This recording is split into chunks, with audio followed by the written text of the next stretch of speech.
Hello, today we're going to be showing a move, the triangle from the guard.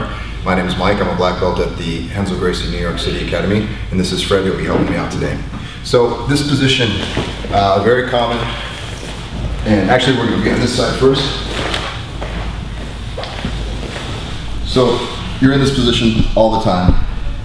This move is simple, but it's effective, and we have a little details, a little bit of a couple tricks that is going to make it work a little bit better for you. So oftentimes, as you guys know, when you want to go for this arm, whether it's an arm bar or you want to have an arm in triangle with this arm in, you oftentimes want to get this kind of grip with one hand behind his tricep and one hand here. The problem is, once the guy's been training a little bit, he knows that that's coming. He knows that something's coming on this side. So what we're going to do instead is we're going to have the same kind of grip here, or if you like, you can have an underhand grip. The other hand is going to come under his armpit and grab his gi high above where, if he bent his arm, it would be above his elbow.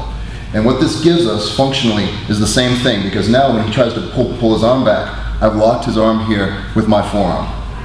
But hopefully he's not going to be suspecting as much, and in the rough and tumble of a training session, he hopefully won't expect that we're trying to do something here. Now you'll have two positions with your opponent's hand here. Either it will be low in this area, or sometimes it'll be high, especially if he's trying to stand. So first one is when his hand is low. From this position, this foot is going on his opposite hip.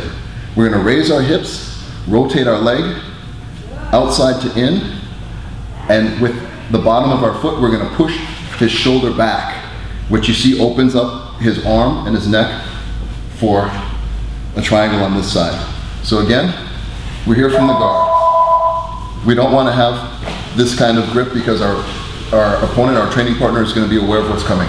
Instead, we reach under and functionally get the same kind of thing where he can not really bend his elbow easily. He doesn't have control of his arm like he'd like. This foot is on his opposite hip.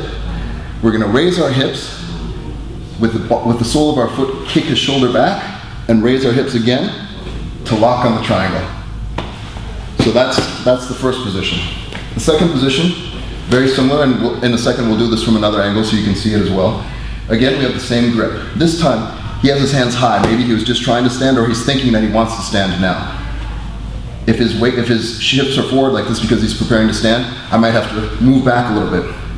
Now here, if I try to use the bottom of my foot, you can see it's really awkward. I'm bending out here, I have no strength. Instead, we're gonna come and crash the shin of our leg here over his bicep, and then move back into the same finishing position. Once again, same starting position, this foot on his hip. Again, raise our hips, crash our shin into his bicep, rotate around, and lock it up. Now we're going to do it from heads on position, so you can see what it looks like clearly from this angle. The grip, foot on this hip. Remember this one, this is when his hands are high, he's trying to stand up. So I'm going to raise, I'm going to crash to collapse his arm and break his grip. Then I'm going to rotate my leg and finish.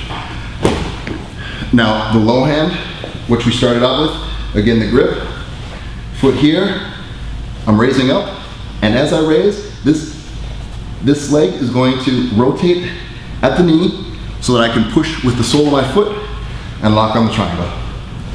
So hopefully one of those variations will help you in your training, and will give you just a little bit of a different technique to use with your training partners and your opponents. Thank you very much.